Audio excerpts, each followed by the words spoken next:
Warning, do not listen to this podcast if hearing about freedom and liberty is not legal for you in your community. And if so, you should immediately move to a hipper community.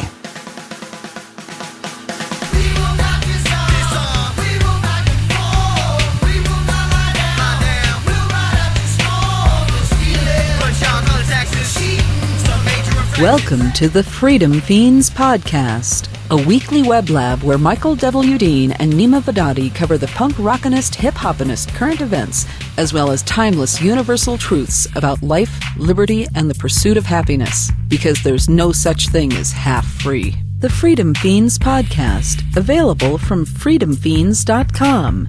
That's freedomfeens.com. Rolling. Freedom.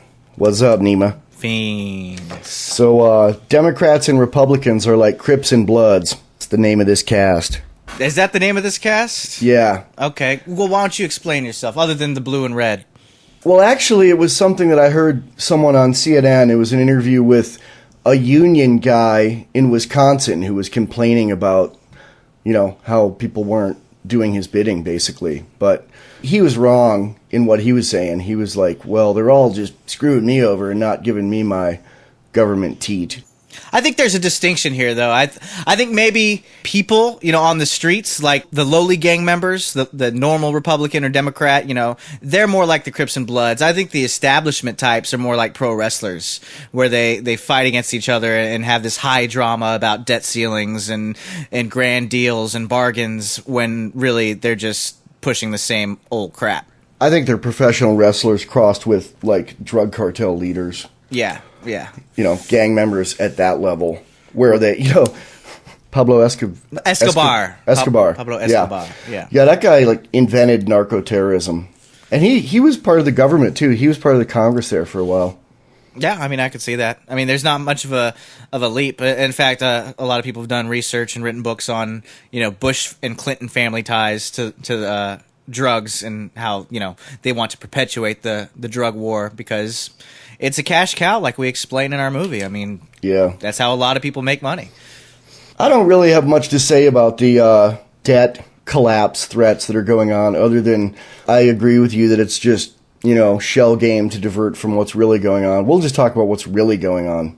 All right. Yeah, exactly. We don't need to buy into it, other than to say that I think Jim Rogers put it best, especially when people are talking about Moody's and all the ratings agencies. They're going to downgrade us to AA from AAA. Oh, no. Jim Rogers, the famed investor, he was on an interview, and he basically said, the United States is already downgraded. Nobody really pays attention. Investors aren't going to pay attention to Moody's because Moody's hasn't downgraded us yet. People know America can't pay back all its debts. It's obvious. You don't need a ratings agency that's controlled by the establishment to tell you that. Well, I heard one funny thing, though. John McCain called the Tea Partiers hobbits who live in a make-believe Middle Earth. He kind of looks like a hobbit, though.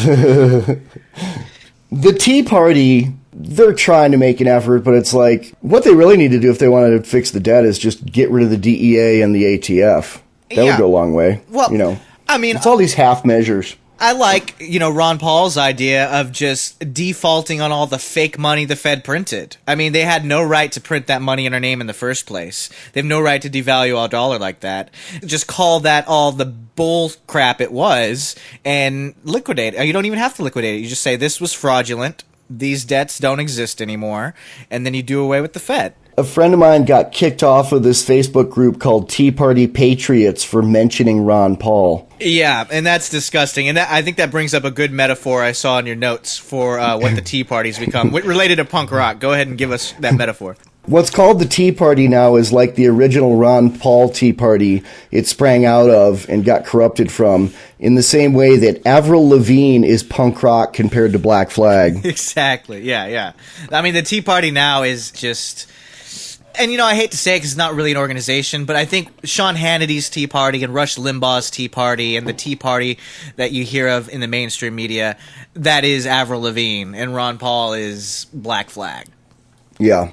Speaking of Black Flag, their old singer, Henry Rollins, did you know he donates a lot of money to the Southern Poverty Law Center? I think I saw that on your Facebook today. That is upsetting. Very upsetting. It's and a friend of mine asked me, like, what's wrong with the Southern Poverty Law Center? And I said, they started out as what could seem like a good thing, a watchdog group to keep an eye on racist organizations.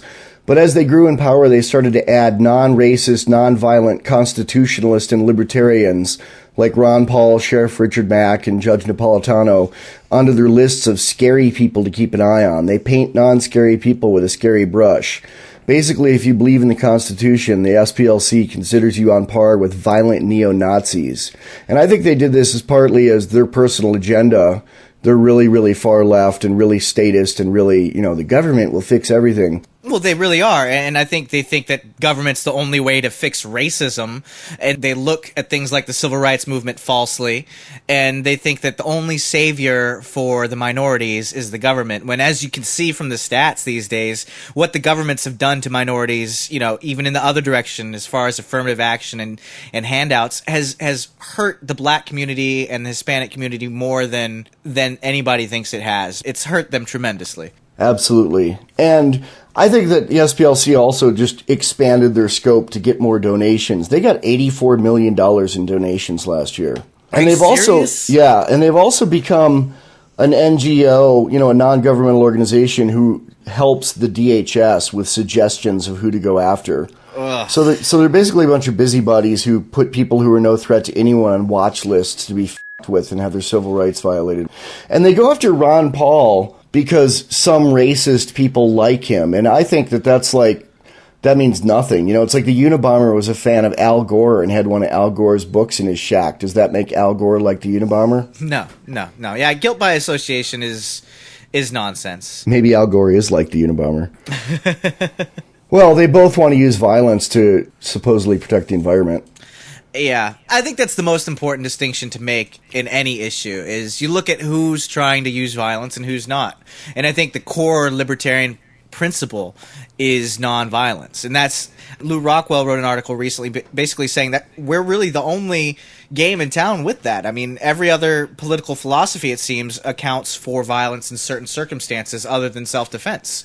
Whereas if you're an anarchist, if you're on our side of the libertarian fence, violence is always wrong unless somebody is coming at you with a gun or coming at you to harm you or your family in some other way. And then I don't even consider it violence. I think if you defend yourself from somebody, you've prevented violence from happening, because the act of self-defense is not, I don't consider it violent. It's not aggression. It's morally upright to defend yourself. So you've prevented a violent act by, getting rid of the murderer who is coming to murder you, because you've prevented a violent act from occurring in the universe.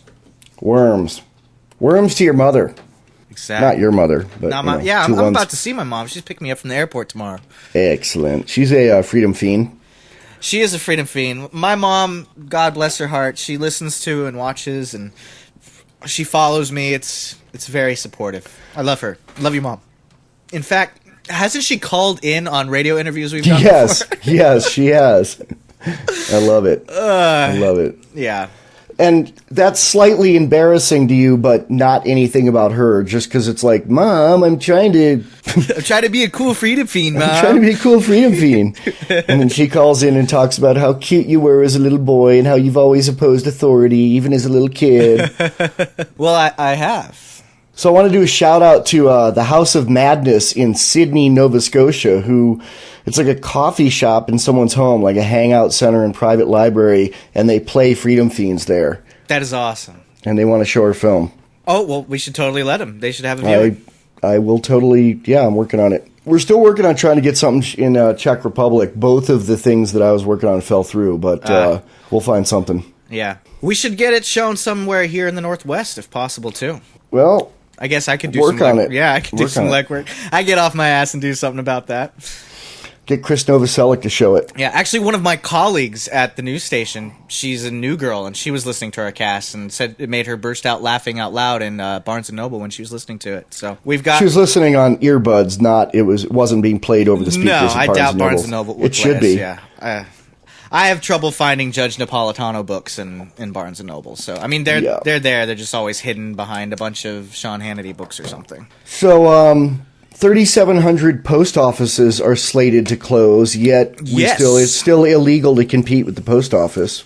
Talk about the guy who competed with the post office. And when I say that, it's, UPS sort of competes with the post office, but what is illegal is delivering a letter for less than the post office charges. You can't do that. Right. Well, and UPS and FedEx, they're parcel delivery, they're packages, They do letters too, but their letter, it's like $11 to deliver a letter overnight for them. Right. There was a guy named Lysander Spooner who, sort of tried to start his own gig, and of course the government was not having it, and he wrote about it and how ridiculous it was. I'm not an expert on Lysander Spooner, but it's been tried before, and it produced a lot of great libertarian work. So if you're interested in hearing a tale of somebody fighting against the man, go ahead and Google Lysander Spooner. A lot of people are kind of religious about him too. I've some people put his last name as their last name on internet groups, and there have been several times when I've been discussing something or sparring with someone on the internet, and they're like, "You don't know what you're talking about. You need to read page 98 of Lysander Spooner's book, blah blah blah." I hate people like that. I hate people who are Bible thumpers for anything, especially liberty. It's like, dude, you live in your mother's basement and you've never supported yourself. Don't tell me about economic freedom. Well, I think it is relevant and important to cite people, but it's like we've talked about before with the magic number, the magic words. It's more like they're giving me a citation, though, like a ticket for not knowing. It's like you must write sentences, or it's like a Hail Mary. Yes. You must read 38 pages of Lysander Spooner. Yes. Hey, did you see that new children's book called My Parents Open Carry? Yeah, I checked out the website. I think it's great. I'd like to order a copy. I probably will one day. Does it address concealed carry too? I don't know, but I think there should be a whole series of children's books about gun ownership. I was thinking of some. I was thinking of Susie's Mommy Has 2 Glocks and Everybody Shoots. I love that one. Everybody Shoots. I wish it were true. Unfortunately, it's not. Have you been following this thing about the guy that was jacked up by the police in Canton, Ohio for legal concealed carry? Oh my God, yeah, I watched that video last night. Will Grigg put it on an article that he was writing, and I encourage you guys, can we link it on the webpage? Yeah, I'll link it. I think people need to watch it. I mean, you could fast forward through the first 5 minutes or so. It's just the cops pulling up. I would advise watching the whole thing just to get a sense of just what an empowered prick this cop was. It's just disgusting. He threatened to kill the guy. He's like, I should put my Glock against your head and pump 10 rounds in it. The cops pull up on this guy. They tell some girl who was supposedly a prostitute to run off, and then they search the back of this guy's car, who was the driver.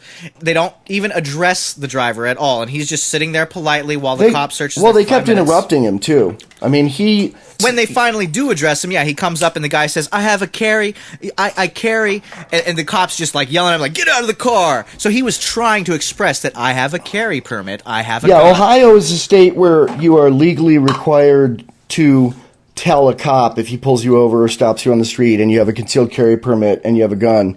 You legally have to tell the cop. Unlike Wyoming, you don't have to do that here. Do you know if that's the case in Utah or not? I do not know if it's the case in Utah. I don't know if it's the case where I live right now. Although I would do it depending on the situation. I mean, I guess that's the problem with laws is, if it was just a routine traffic stop and I didn't think it was going to go there, I probably wouldn't. So basically this cop didn't give the guy a chance to say anything. And when the guy finally got it out, the cop was like, "Why didn't you tell me?" And just barraged him with threats of violence. He said he said he should have stepped back, pulled his Glock 40, pumped 10 rounds in him, and watched him drop. And then he said, "And I wouldn't have even lost any sleep." Yeah, and this thing went viral. I mean, it was even on the news. It was on Fox News. It was on national news, and it was on. I mean, even people who don't believe in a citizen's right to carry, some of those people are like, "God, this cop went too far," Good, I'm glad. I mean, I don't really watch mainstream news, so I'm glad to see that they picked it up. I thought this was just something in the blogosphere that was going to get glossed over. I'm very glad. Fox played it?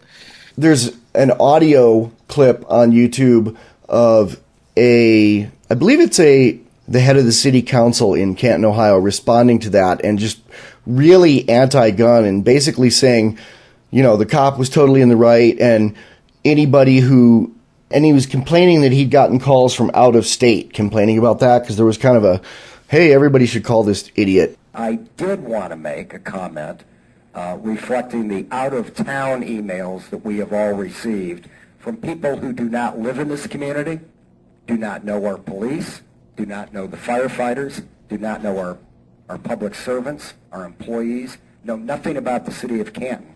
But because a video went viral on the internet, they're excoriating the city of Canton out of this particular incident. This is, in my judgment, a symptom of this arming, literally the arming of our population with handguns and the flooding of handguns into our communities. These laws that allow our citizens to carry a concealed weapon at a university, in a school, in a bar where liquor is served, in automobiles, in the worst part of our neighborhoods where there's high crime, drugs, prostitution, and somebody is packing a Ruger at 1:30 in the morning, that's not acceptable in our society. And I told one caller who called me from Phoenix, Arizona yesterday, who complained about our police in this particular incident, I said to him, you want to know something, my friend? You can blame our city, but you're next. Because as long as these laws permit people to carry weapons under the worst of circumstances and in the worst situations, there are deaths waiting to happen. Either police officers or citizens who think by arming themselves they're somehow safe. Wasn't that horrible, Neema? Disgusting. Yes, yes. Well, I want to see the cop fired. I mean, right now he's on paid vacation, which is standard protocol in any place. You get put on what they call administrative leave. I don't want the guy sitting in his underwear drinking beer, getting paid for it while I have to bust my ass. If a citizen did that, he'd be in prison. He'd be in prison getting butt raped right now. And this guy's watching girls get butt raped and drinking beer and getting paid for it. On the internet porn, of course. Yeah, but, well, we don't know that he's actually watching girls get butt raped or drinking beer in his underwear, but we could picture that that is what someone would do like him in their off time. So, speaking of tyranny today. Hugo Chavez is now ruling his country via Twitter. Did you read that? Like, can you imagine just waking up and saying, like, all right, today I want to outlaw this on your Twitter feed? Yeah. Oh, that'd be horrible. I mean, that's worse than Orwell even envisioned with the telescreen. I know. I mean, just about there. And I don't know, that could happen here. I mean, we talked in an earlier cast about how the feds have pushed for phone manufacturers to be required to put a chip in there that would allow Homeland Security to text you whenever they need to. So they could just text everybody their Amber Alerts or Terror Threat Orange or whatever terror threat they decide. It'd basically be like living in an airport all the time. Whatever the nefarious they want to do. Yes. You know what the nefarious they is? The evil government? It's John Johnson came up with that. His buddy of mine on Facebook. Sort of like a playoff of the royal we? Yeah, it's like the royal we. He calls it the nefarious they. Yeah. Well, I actually read an article recently about how we is one of the most dangerous words in the English language. And, I see that a lot in the news industry. And I remember one reporter back when I was a producer would always try to say we and our and, our cops and we need to, and we say this and that. And it just almost disgusts me. In fact, I don't know if I should do this, but I'm going to read you what I was supposed to read as the last sentence of a story I did today. I had a very bad day at work, by the way. This was the last sentence as written by the person who, edits my stuff. Which means it's in everyone's interest to keep our jail as filled to capacity as we can. Ugh. Yeah, I definitely changed the pronouns on that before I read it. Ugh. That's horrible. What was the context? I don't want to go too far into it, but it was basically about how the jail here, they rent out their beds, and so they get money from other agencies to throw, people from other parts of the state in jail. Ugh. So you well hydrated, Neema? You staying cool in this heat? We've actually been fairly spared from the national heat wave here in Washington. I don't think it's gotten above 95, and it was 80, the past couple weeks. It was in the mid-80s. It was nice. Yeah, it hasn't gotten above 95 either here, which, sounds hot, but really isn't. But it kind of is to me. I've kind of gotten used to Wyoming from SoCal, and yeah, I can imagine. I went shooting today, but I went out really early. I went with DJ. We share a car, and I drove her to work, and then took the car, and then went out shooting, and then came back home, and then went back at like 8. She worked till 8, and I picked her up. But it was nice, and I shot really well. I went to that place that where we shot a lot of the movie. Mountain. I'm going to beep that out. It's our secret place no one can know about. But, okay. The one that's on the left, up on the hill, and then kind of down under that tree where it's real calm and nice. Right, and, right. Where we shot the scenes at? Yeah, the J Tizzle scenes, yes, where we shot the J Tizzle scenes. You can edit that out, too. Yep. Yeah, it was real nice. I shot some 22, some 308, and some Glock 40, and just did really well with all of it. Glock 40, you mean 40 caliber Glock, or you mean Glock model 40? 40 caliber Glock model 23. Okay. And cool. It was kind of neat. It was kind of funny. I was sitting for most of it, except the handgun stuff, and I was sitting under the tree I took a moving blanket out there like I usually do, and just kind of it was very meditative. The funny thing was I could smell cow poo. There was cow patties all around me, which cow poo doesn't smell bad compared to, dog or poo, human. Yeah. And it kind of took me back to being 6 years old and being on my grandpa's farm. It's kind of neat. Yeah. Cow poo's an important thing. I mean, it's important fertilizer, and, it helps out the grass. It's destroying the ozone layer. Well, I heard that the cows do worse to the environment than all the cars combined, but that's just what the cow grabbers say. The people that want everyone to be vegetarian and use one piece of toilet paper every time they poo. Speaking of the one piece of toilet paper bit, that was Sheryl Crow. Yeah. Sheryl Crow, she said everyone should do that and wanted the government to mandate it. She performed at the Cheyenne Rodeo recently. Yeah, I was really surprised with it. And, nobody complained, she didn't get booed off the stage or anything. People liked her, which is kind of surprising to me because she's a gun grabber and she's anti-rodeo. It's who booked her there? Yeah, seriously. I mean, I guess people didn't know or people didn't care. Plus, Cheyenne is kind of like Denver North, really. It really is. Cheyenne really isn't Wyoming. Yeah. It's North Denver, and it's very much different than a place like Casper or Riverton or anywhere else in Wyoming. So speaking of Casper, Natrona County is at it again, going after the car collectors. Did you follow that at all? I followed it when I was there reporting, and I saw that you put a link here on my notes. What are you talking about? The city of Casper, or is this Natrona? Natrona County. Yeah, it's the board there. They're going after them again. It's not. It must not be an election year right now. Is that the case? Right. So what are they doing now? I remember they sent out a letter at one point saying they were going to start fining people. They're trying to compromise with the car owners to where they only have to pay $300 to have their cars on their property for each one. God, on their own property. Yeah. Who really owns property when you live in America? That's the real point. People show up open carrying and yell at them, and then they bring it down to $100. Yeah. And people are like, oh, thank you. Yeah. Actually, no, not in Wyoming. No, they're not. In Wyoming, there's still a lot of great people who realize that the government is ridiculous when they're trying to do stuff like that. Ridiculous. I know. It's a kind of weird place politically because it's they don't think the government's ridiculous when they ban spice. The libertarian candidate and the independent who was running, who was kind of a Constitution Party guy, combined, those guys got 20% of the vote in the gubernatorial election, which is way more than that kind of candidate gets in other states. In other states, generally a Libertarian Party candidate pretty much across the board gets 3 to 5% of the vote. Right. It's really weird. It's a lot of the people here are very statist in a way. I did what a lot of people do, which is read Moulin Labe and think it's a day planner rather than fiction, and then move here and realize that. Oh, how I wish Moulin Labe were true. And then you realize you get involved in politics here, and just it makes you an anarchist or a minarchist. Well, politics is politics wherever you go, and to me the point is people need to realize how ridiculous it is to let somebody else tell you what to do. It is so square. It's square.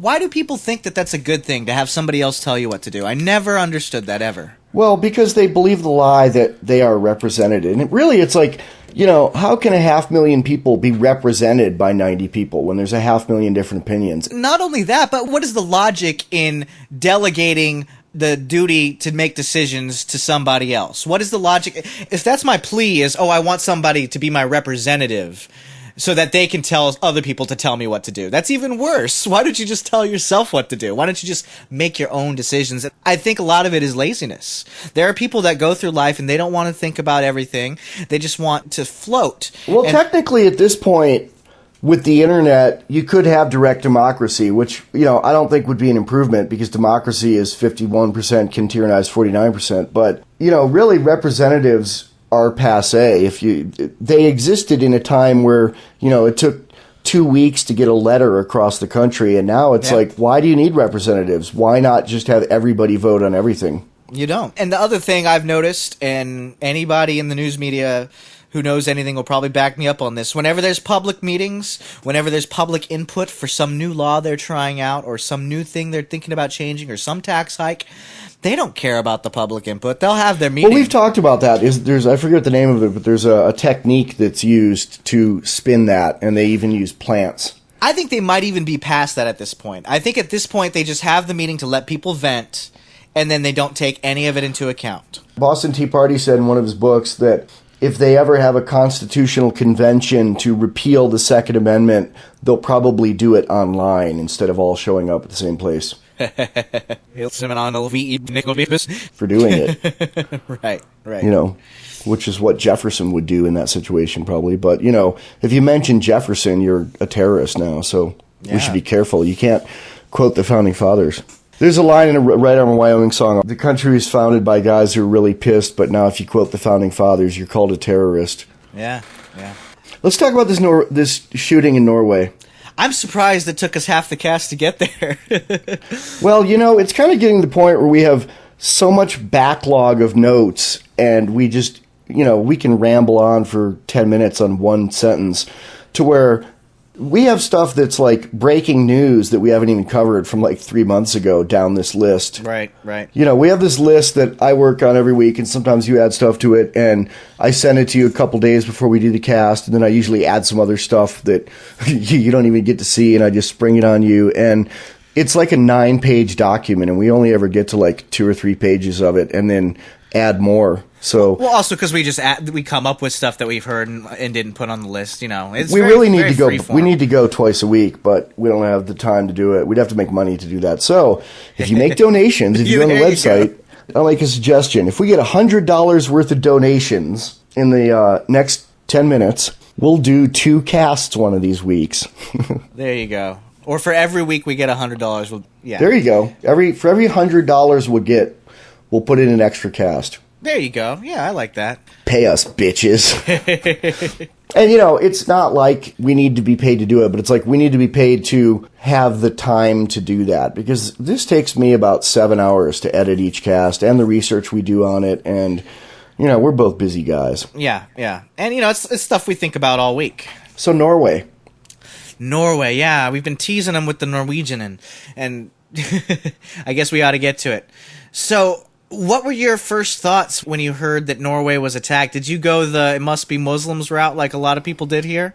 No, because I've studied the church burnings in Norway, the black metal church burnings. So did you think it was Death Clock's affiliates doing this? I really did. I immediately thought it was some kind of... I mean, when they showed the picture of the guy and he was blonde hair, blue eyes, and he looked like a James Bond villain, I was like, of course. Of course. And they said Scandinavian nationalists. And I've read a little bit about Scandinavian nationalism, and it resembles Nazism in a lot of ways. There's even some black metal bands that are Scandinavian nationalists. They said the guy was a Christian right-wing nationalist, and I was like, nationalist is the problem in that sentence, Yeah, and I wouldn't even classify him as right-wing. He's neocon, if anything. And I consider the neocons, they're babies of the left. They were Trotskyite. They hail to the power of violence and giant government. I would not consider neocons on the right wing. They float with whatever party is going to be killing the most people. He's very scared of Muslims taking over Europe, and this was all sort of an attack on the enablers, the elite enablers that are going to allow this wave of multiculturalist Muslims to come and ruin our European culture. First of all, my first thought is, there is a big demographic influx of Muslims in Europe. When people make the argument of this in America, I just roll my eyes because there's less than 1 million people who are Muslim in a country of 300 million. That's ridiculous in America. But in Europe, there are some fairly large Muslim communities. But my first thought is, if you're that worried about it, old white people in Europe, start more. Have more sex, have more babies, because the problem, and Pat Buchanan writes about this, the problem in the whole Western civilization is our population pyramids are upside down. People don't have babies. And they do in Wyoming, man. The average family here is like 5 or 6 kids. They do in Wyoming, they do in Utah, they probably do in Idaho. And if that's true, why is this state still only 500,000 people? I don't understand. All the kids leave. They don't want to live in Wyoming. DJ's yelling in the other room. 4 out of 6 of those kids leave. Yeah, exactly. That's what Neema just said. Yeah, that's my big point is, okay, so you might have an argument that, if the Europeans don't start boning and stop using condoms and stop worrying about overpopulation destroying the earth, why don't you go about it that route instead of murdering a bunch of children that are Norwegian anyway? I guess my first response was, God, that's horrible, and kids. Whenever there's kids involved, it really bugs me a lot. My second thought was, okay, how long till someone says guns need to go? But the thing is, guns are almost illegal in Norway. Right. And they said this guy had a machine gun, and I don't know if that's just the news reporter getting it wrong like they often do. They think if it's an AK involved, it was fully automatic every time. So I don't know. We don't know. Well, have you ever seen that image on the internet? It's supposed to be a poster. It says "Journalist Guide to Firearms." Yeah, and it's got like 30 different firearms, and they all say AK-47 or assault rifle. Assault. Yeah, there's one that's like a 1700 like pepper box gun, and it says full auto assault rifle. And then my third thought, I think, was all these governments were quick to condemn it. The UN and the US, and I do consider the UN a government. They're not as effective as they'd like to be, yet they want to run everything, but they do govern.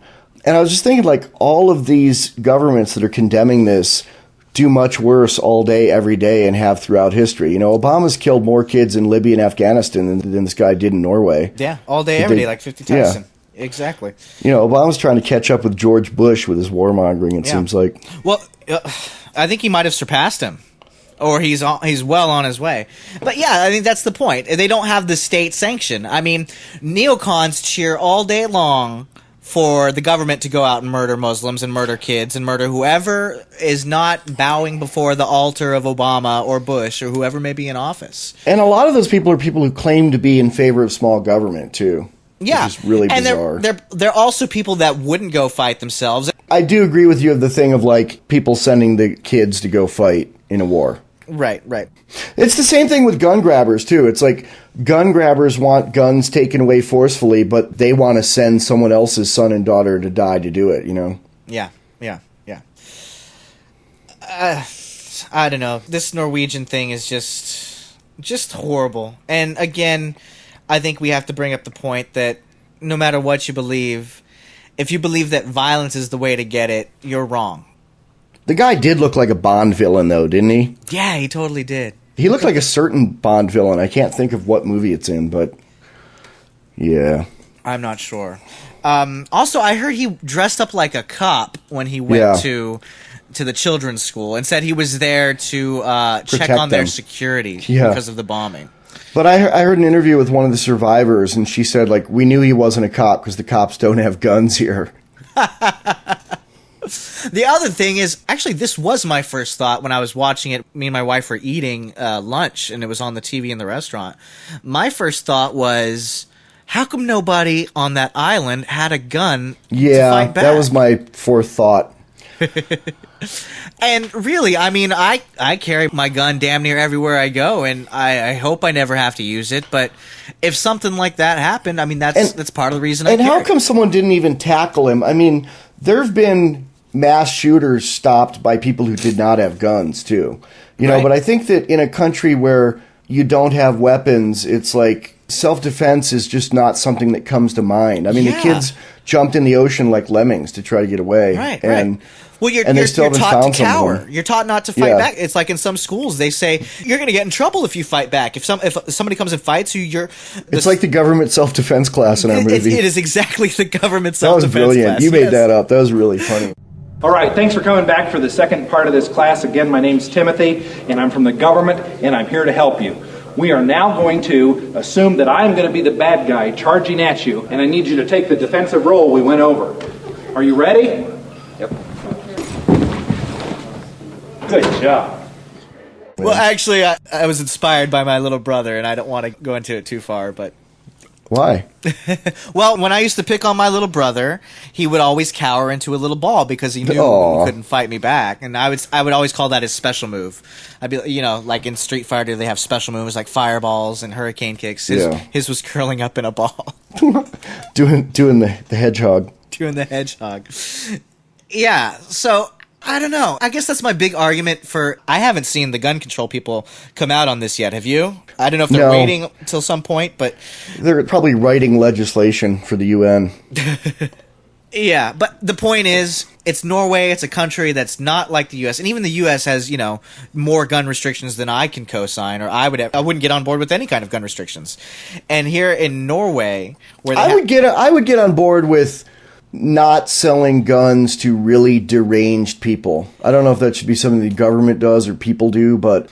I wouldn't do... Yeah, exactly. That'd be something people do. If I ran a gun shop and somebody came in and I knew they had killed somebody with a gun before, I personally would not sell to them. Unless it was in self-defense, but yeah. Right. But, we have a correction. I said that the Velvet Revolution in Prague, in Czech Republic, was... 1969. It was corrected by Vaclav. It was 1989. I knew that, but I just forgot. The English transcriptions of Guns and Weed are now on Pirate Bay, gunsandweed.com, and libertarianpunk.com. If anyone has any reason to want those, they're free. Free. So DJ went to the Harry Potter movie without me, which is fine with me because I didn't want to see it. She went while I was still asleep, and I slept till 2 one afternoon. Saw a movie by herself, huh? I was fine with it, and she was too. But she said that there was a turn off your cell phone warning at the beginning that was a John Wayne sound-alike saying, "Hey, Pilgrim, turn off your cell phone. I don't want to have to shoot you." Yikes. Which I just mentioned because we had that ongoing thing about that. That's why Lincoln was shot. Right. For talking too loudly in the theater. Yeah.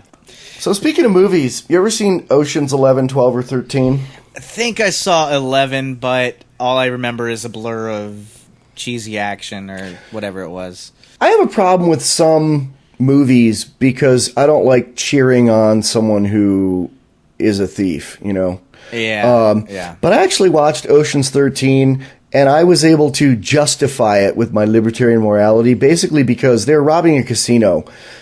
I don't think people should rob casinos, but I could let myself watch this movie, and it's because casinos basically operate with the government guns on their side.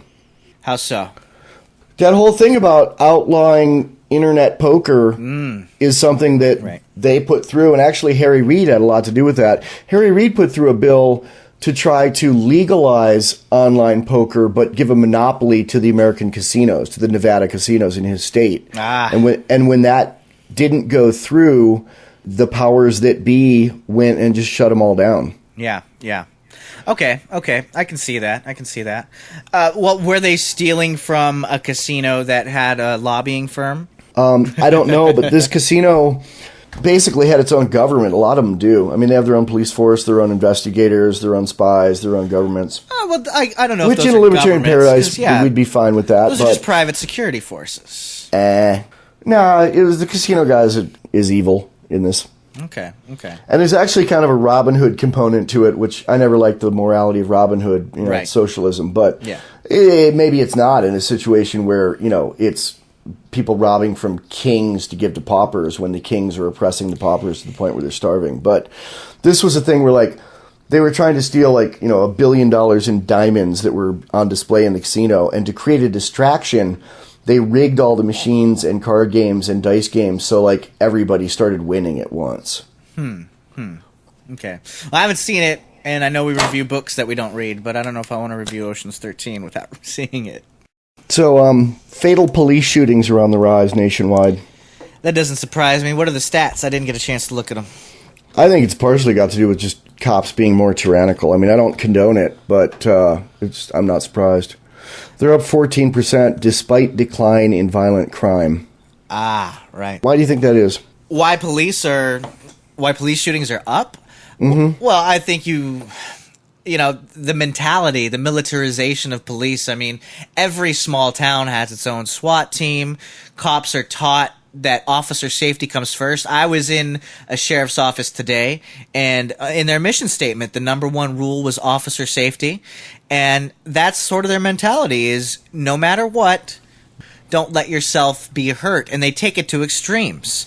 They see anyone as a threat, like we were talking about in the cop blog. Often cops will be thinking in their head, how can I kill this person if they turn on me? And the other thing is just the idea that the state is the final arbiter, and the realization that they can kill somebody and get away with nothing more than paid vacation. Yeah. I think it also has to do with three strikes laws, and we've talked about that before. People who are on their third strike, I mean, they'd rather be dead than be getting raped in prison. Yeah. And really, a lot of the horizontal enforcement with the so-called justice system happens from prison rape and prison abuse and violence. It's like... Yeah, it really does, yeah. It's kind of like that thing in the Boondocks where, like, the whitish black Uncle Tom... DA named Tom, his biggest fear is getting raped in prison. Yeah, getting anally raped. Ever since he was a little kid, it's like he wouldn't even smoke a joint because he's afraid he'd get anally raped in prison if he did. Yeah. I mean, prisons are a horrible thing, and America has by far the largest prison population, and three strikes laws are completely horrible. I've luckily never lived in a state with one, but... I mean, was that on people's minds? Were people talking about, I'm on my third strike, or I got 2 strikes already? Were people saying that kind of stuff when you lived in Cali? I think I told you about the only guy I knew who had 2 strikes was a guy I knew in AA, and he didn't even spit on the sidewalk, man. And I remember the one thing I remember was one time, and he was a big dude and really muscular, and I remember this one time outside this meeting, this guy got in an argument with him, and it was just like up in his face calling him names, and you could tell the guy was just like biting his lip not to punch him. Yeah. And I think the guy who was baiting him may have known that, too. I don't know. He knew that he was going to be safe because the government guns were going to throw this guy in jail. So speaking of non-government guns, a libertarian friend recently said to me, there's no experience quite like having sex with another man's wife with full permission and him in the room with both of our loaded guns on the nightstand. Oh, wow. I'm really curious as to who that is. I know we're not going to say it on the air. I'll say it to you and edit it out. It's we've heard from him before on here. Okay. Yeah. But I thought that was pretty funny, and I posted that as my status on Facebook, and nice. It got 300 replies. Yeah, man, your Facebook blows up. You mention something, you get at least 100 nowadays, huh? Not always. I mean, I'll post something and it really isn't based on merit. I'll post something that's really well crafted and really smart and funny, and it'll get no responses, and then I'll post something that is not even as funny or cool, and it'll get 300 responses. And I think it's got to do with the weird algorithms about how Facebook will put a conversation on other people's... will let other people know about it different ways. I think it just it's the invisible hand, man. I mean, the mass of humanity will always respond in unpredictable ways, which I think is one of that's one of my biggest arguments for anarchy, is that chaos and the way the direction nature takes things is completely unpredictable to humans. I mean, when I used to act, I could never tell which lines were, I mean, there's lines where you could tell that could get a laugh or not, but it was usually the lines I didn't expect to get laughs that would get the biggest laughs. There's people who try to sell the ability to predict that kind of thing, and it's horseshit. Yeah. One example is there are companies who do viral internet marketing, and what goes viral and what doesn't, I mean, there are a few parameters. Usually the things that go viral are short, like videos under 2 minutes, and they usually have simple concepts, and they usually have humor. But you can spend a lot of money making something like that and not make it go viral. The only way to make something go viral, and it's not even really viral, is to pay hundreds of thousands of dollars to advertise it somewhere else, and it still doesn't go viral. It just gets lots of views. Yeah, and that's not viral. And those things are commonalities. It doesn't mean you put all the ingredients in there and it's going to work. And that's the system that governments operate on. They have these vast studies, they spend all this money, and they say, well, these are the commonalities we see in this issue. So if we just do this, this, and this, then everything will work out exactly as planned, and everything will be hunky-dory, and everything will be perfect with our 3 laws, or however many laws we have. And it never works that way, and it never will, ever. Yeah, I mean, I co-wrote a book called YouTube, An Insider's Guide to Climbing the Charts, and I wrote it. I was kind of the credited ghostwriter. I was writing it with a friend of mine, Alan Lustufka, who'd never written a book. So I was the book writer to help him write the book. And he has had a bunch of stuff go viral on YouTube. I mean, not like 28 million views, but he's had several videos that have had 1 or 2 million views. And everything he does, you know, he could do a vlog in the morning where he's just reading the phone book, and by the next day it would have 5,000 views. You know, he kind of tried to codify in the book how to make something go viral. And we both totally admitted in the book and in the literature about the book, like, it's really impossible to make this happen, but we can tell you what they have in common and what he's done, you know, right. Which was all you can really do, and that was honest. Right, and that's all you can really do, is look at what's happened in the past. So you can't predict the future. You just can't. And, you know, the formula is almost all viral videos are under 2 minutes, but not all of them. You know, like that Economist rap thing was well over 2 minutes. That went viral. The first one or the second one? Those both are amazing, by the way. I actually prefer the second one by far. Really? Yeah. I like the first one. The second one had a... What's the name of it? Keynes versus Hayek. I mean, if you Google Keynes versus Hayek, you'll probably find it. Yeah. I don't know the exact name of it, but great stuff. Yeah. So there's a nice response on YouTube sticking up for you. It was to the guy who said, the guy rapping looks like Bin Laden, and that was you. I've been getting that since high school. You're not original, guy. 777 Joe said, it doesn't matter what he looks like, it's the message that's important. So tell me why I'm getting more constitutional truth from Neema Vedadi than I'm getting from John McCain or even from you. Hell yeah. Oh, no, this was Uncle RD1 talking to 777 Joe. Nice. Well, thank you very much, Uncle Artie. I really appreciate that. Although, yeah, I would never expect to get anything truthful, let alone constitutionally truthful, from John McCain. Yeah. My friend Justin in Montana said something funny the other day. He says, I shoot a lot. I don't want the world to accumulate too much of an overabundance of ammunition. It could fall into the wrong hands. He's doing his job, keeping the world peaceful by shooting a lot. By shooting a lot, hell yeah. Speaking of shooting, I haven't gone in a while, man. I need to get out there. I'm going to go with my little brother when I'm in Texas. It's one of the few states you cannot open carry in. So. Kind of weird, but it's kind of not. It's kind of weird because you think of Texas as a real gun town, but... it's also really a kind of square town. Yeah. Texas reminds me a lot of how I imagine California is in a lot of ways. There's a big police presence in Texas. Law enforcement is huge, and I guess that is part of the stereotype. But I don't ever see how that coincides with small government. And I think people think of Texas as this freedom-loving state. And in some ways, maybe. It is if you own a ranch and can just stay on it, but yeah, and it depends on different localities. I mean, obviously, like other places, if you're in a place like Austin, you're going to have less freedom than if you're out in the middle of the hill country or on your own farm, like you say. But Texas, you just can't have a lot of freedom when you have a lot of police. They're mutually exclusive. You can have freedom or you can have police. You can't have them both. At least when it comes to government police. I guess we could put that caveat there. Yeah. Have you heard the term Facebook Minute? No, I haven't. What is it? It's funny. It's, you know, I'll see you in a Facebook Minute, or it took me a Facebook Minute. It's when you go on Facebook to, like, check one thing and then you end up on there for, like, an hour. That usually doesn't happen to me, though. Yeah. I know. That's why nothing you post blows up. That's true. Well, I don't really post anything. I can't even think of the last status I put. Part of the way that site works is that the more you're on it, the more you kind of have a following of people that pay attention to what you post. Right. And the algorithms work in your favor the more you're on there too. Like, it will put your stuff not just on people's feed, but like over on the right, like, check out the conversation by, you know. Yeah. And you post quite a lot, and mostly good stuff. I usually want to jump in and join. Yep.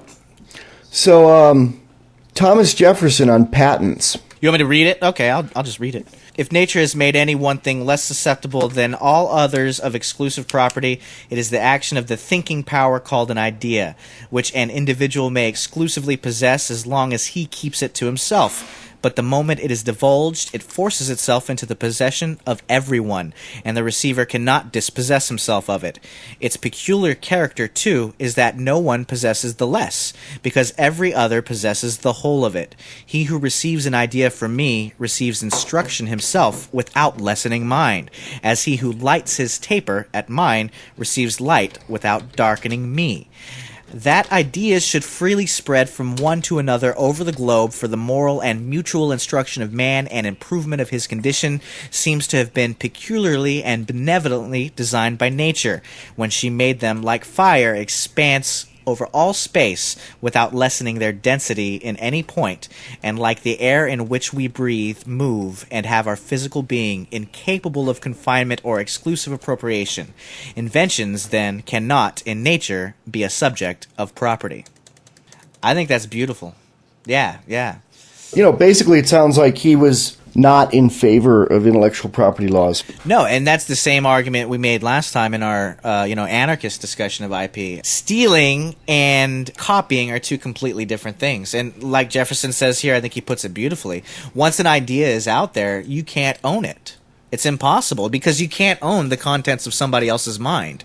If somebody else hears that idea, it immediately becomes something that's in their mind. They build on it themselves, and because every person is infinitely unique, that idea is not the same idea as yours because it's colored by that person's history and their own experiences. So the idea that the government can come and take away your property or force you from starting a business because somebody else had an idea before, I think is just something that prevents true progress from happening in our country. There was only one U.S. president who's owned a patent. Do you know who it was? I want to say Washington, but I don't know. Nope, it was Lincoln. Of course it was. Of course it was. Yeah, he had patent number 6469 for a device to lift boats over shoals, a device that was never manufactured. Lift boats over shoals. What do you mean by shoals? Places in the water where it's not deep. Huh. My great-grandfather invented the cattle chute, and someone stole it from him. The cattle chute. You mean like where the cattle are before they go out and get ridden by the cowboys?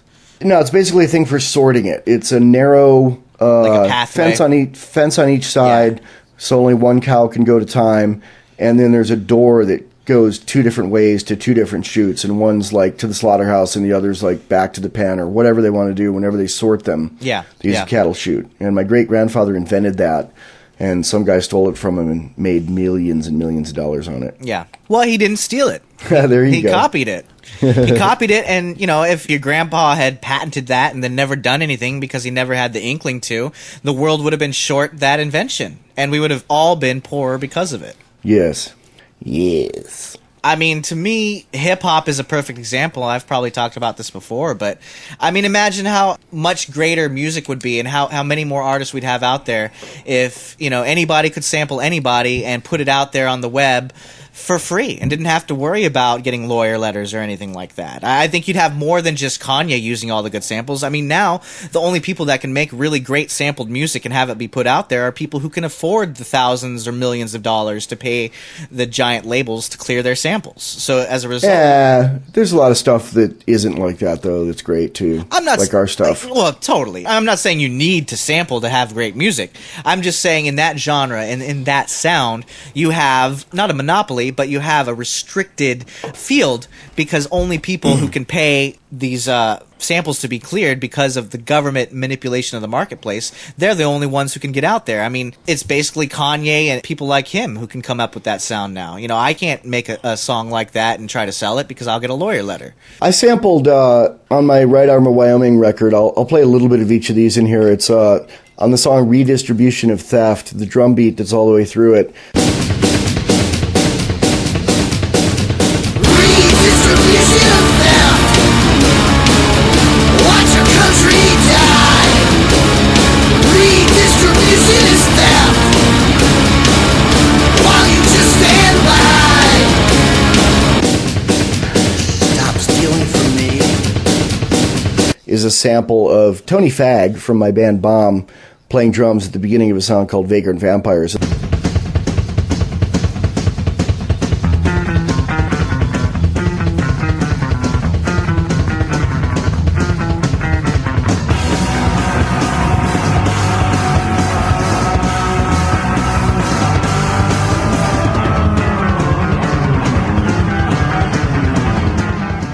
I didn't ask him permission or tell him or credit him or give him money.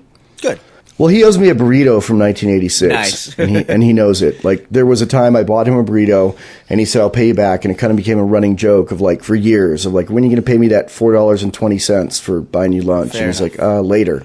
So, I just took it by sampling him. Well, did you have the original recording? I mean, did you have the whatever the original it was recorded on? Because I feel like I can sample anybody that I've recorded in my studio. I could take some guitar riffs that we never used from the movie and put them on a song. I don't think you'd be upset, would you? No. You owe me a burrito.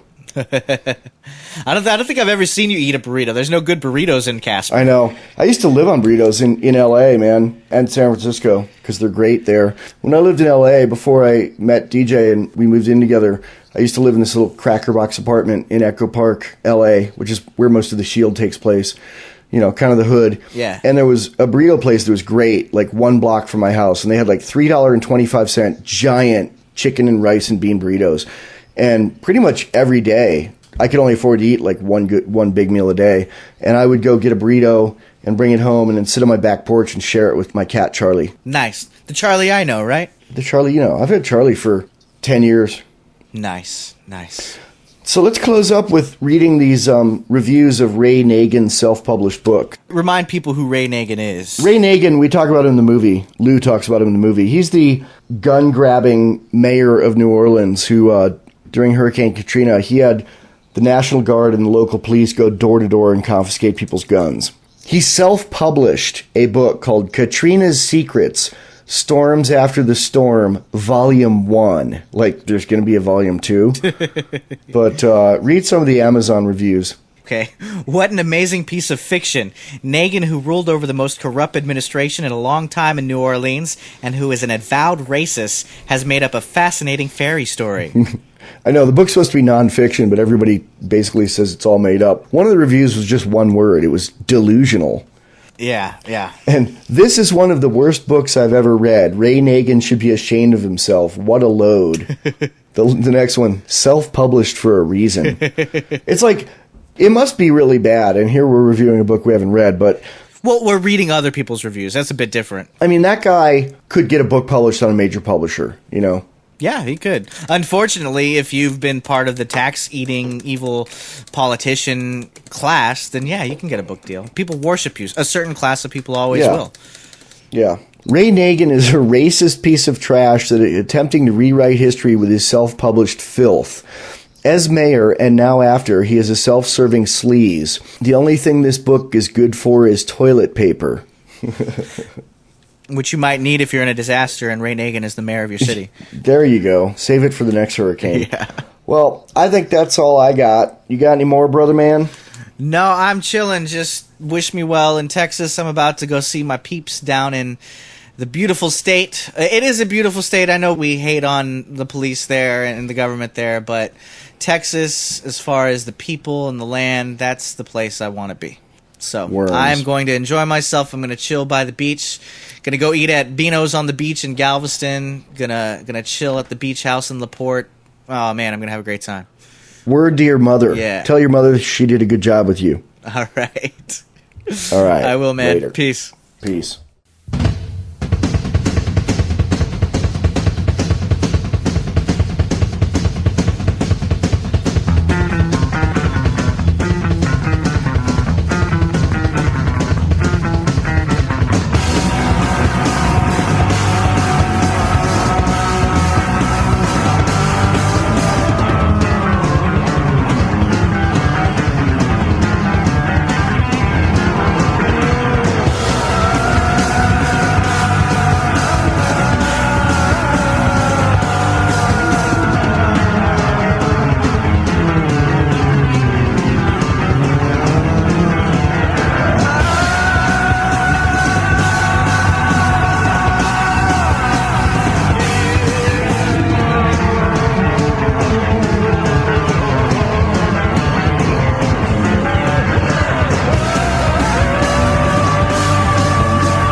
I won't hurt you much.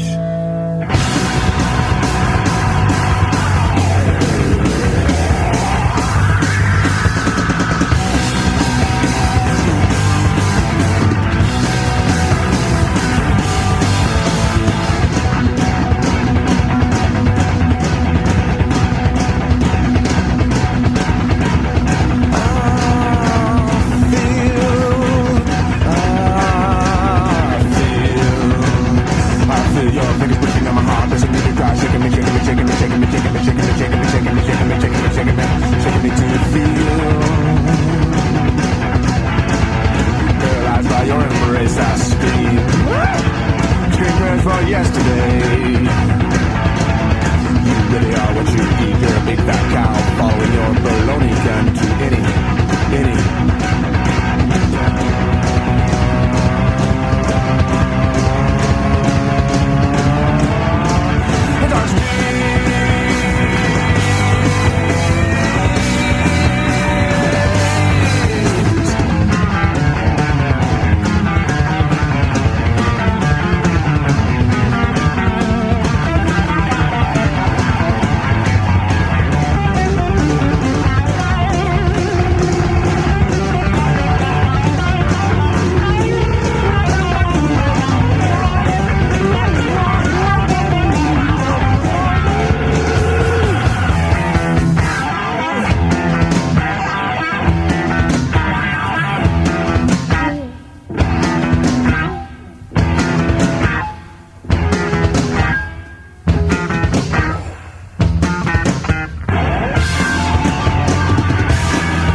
Freedom Fiends. It's your boy Dean from the US. Get the US out my bloodstream. I own me and that include endorphins. No one won't ask permission and I won't say please. Freedom fans, one fact that I gotta make clear. The Freedom Fiends podcast is covered by a Creative Commons Attribution Share-alike 3.0 license. Do what you want with it and spread it around. Tell 2 friends. Make copies. Email it to everyone you know. Go on the site and comment. This is a conversation. Every Friday night, we'll have an exciting new episode where Michael W. Dean and Neema Vedadi weave their own unique take on the way the world works and how to find your place in it. Available from freedomfeens.com. That's FREEDOMFEENS.com. Subscribe and tell 2 friends. And remember, the only power they have is the power you allow them.